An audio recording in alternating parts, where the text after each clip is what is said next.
मुझे अपने भारतवर्ष पर फक्र है कि जिसके पास ऐसा संविधान है जो लोकतंत्र, समाजवाद और सेक्युलरिज्म को संजोता है। लेकिन आज ऐसा लगता है जैसे संविधान की किताब तो है पर इसे चलाने वालों का ईमान गुम हो गया है। इस संविधान बचेगा तो न्याय बचेगा, और न्याय बचेगा तभी सबको बराबर मान सम्मान, सबको बराबर मौके मिलेंगे।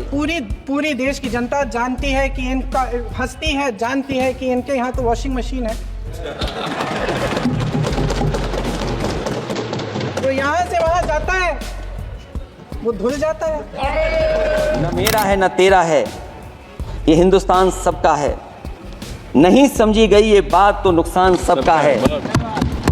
हजारों रास्ते खोजे गए उस तक पहुंचने के, मगर पहुंचे हुए ये कह गए भगवान सबका है।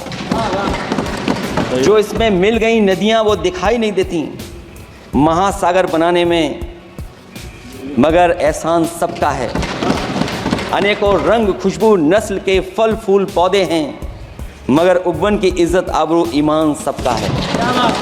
हमें उम्मीद है कि इस चर्चा के बाद बाबा साहब भीमराव अम्बेडकर जी का दिया हुआ संविधान को बदलने का सपना नहीं देखा जाएगा। सत्ता पक्ष के मेरे साथी ज़्यादा से ज़्यादा अतीत की बातें करते हैं। 1921 में क्या हुआ, कब हुआ, नेहरू जी ने क्या किया। अरे वर्तमान की बात करिए, देश को बताइए आप क्या कर रहे हैं, आपकी जिम्मेदारी क्या है। कि सारी जिम्मेदारी जवाहरलाल नेहरू की है।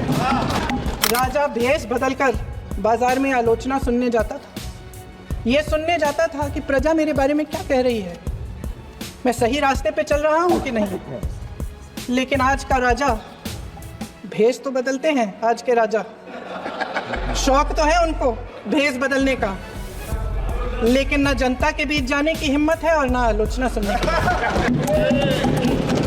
घड़ी है, कल सच धज कर, मेकअप रच कर, खूब जच कर देखो उसका मंच पर। आज हिंदुस्तान में हर वर्ग को किसी न किसी चुनौती का सामना करना पड़ रहा है, मगर अल्पसंख्यक खासतौर पर मुसलमानों पर जो कहर टूटा है वो किसी से छुपा नहीं है। ये लोग सिर्फ अपने मजहबी पहचान की वजह से निशाने पर हैं। संविधान का अनुच्छेद 15 कहता है कि किसी भी नागरिक के साथ धर्म, जाति या किसी और वजह से भेदभाव नहीं होना चाहिए, लेकिन हकीकत इसके उलट है। हालात इस कदर बिगड़ चुके हैं कि hate speech, mob lynching, bulldozer द्वारा घरों को गिराने की घटनाएं आम हो गई हैं, खास तौर पर उत्तर प्रदेश में, जहां ऐसा लगता है जैसे कानून के नाम पर जंगल राज चल रहा हो। अल्पसंख्यकों पर हिंसा बढ़ती जा रही है, मगर सत्ता में बैठे लोग या तो आंखें मूंदे हुए हैं या फिर इन घटनाओं को बढ़ावा दे रहे हैं। हद तो तब हो जाती है जब न्यायपालिका की बात भी अनसुनी कर दी जाती है।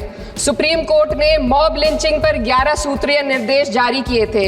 इसमें साफ कहा गया था कि राज्य सरकारें और पुलिस इस तरह की घटनाओं को रोकने और दोषियों पर सख्त कार्रवाई करने के लिए जिम्मेदार है, लेकिन आज भी इन निर्देशों पर अमल नहीं हो रहा है। हाल ये है कि मॉब लिंचिंग को रोकने की बजाय सत्ता में बैठे लोग आग में घी डालने का काम कर रहे हैं। उनकी जुबान से ऐसी बातें निकलती हैं जो नफरत को और बढ़ावा देती है। दाग दाग उजाला, ये शब गजीदा शहर, वो इंतजार था जिसका ये वो शहर तो नहीं।